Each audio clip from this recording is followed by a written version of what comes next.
Arts centres and cultural organisations like libraries, galleries and museums are great public spaces where people gather to look at the world differently. They're not just treasure houses, they're places for encounters. They let people learn together and solve problems. They let people follow their curiosity and learn in a way that's informal, engaging and fun. People will always need to be resilient, creative, resourceful and empathetic. Exactly the kind of attributes places like museums, galleries and libraries have always supported. Neil Gaiman is an author. He writes fiction, graphic novels, plays and films.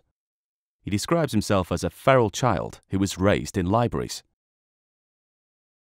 He first started going to libraries when he was about 3 or 4. When he was old enough, he persuaded his parents to take him to the library and just leave him there. He felt like he'd been given the keys to the kingdom. In the beginning, there was the children's library. Then he began to venture out to the main library, where the librarians huddled together around an ancient wooden desk.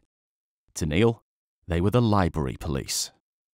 He was terrified of them, but he discovered this series of books, Alfred Hitchcock Presents.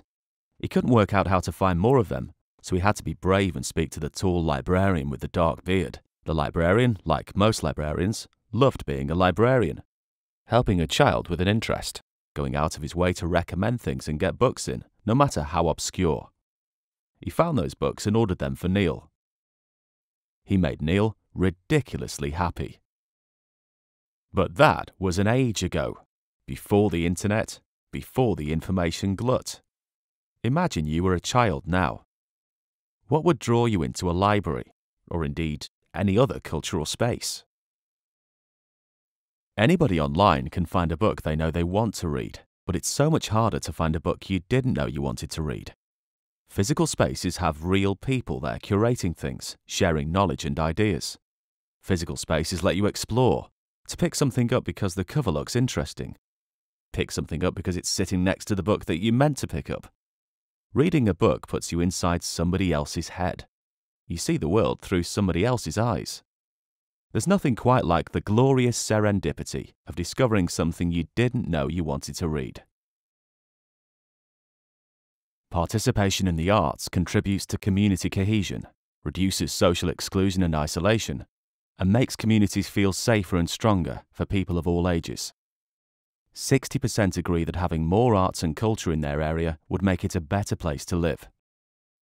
In a society where we live longer, often more fragmented lives, art and culture can be a vital constant, bringing us together and contributing to our well-being.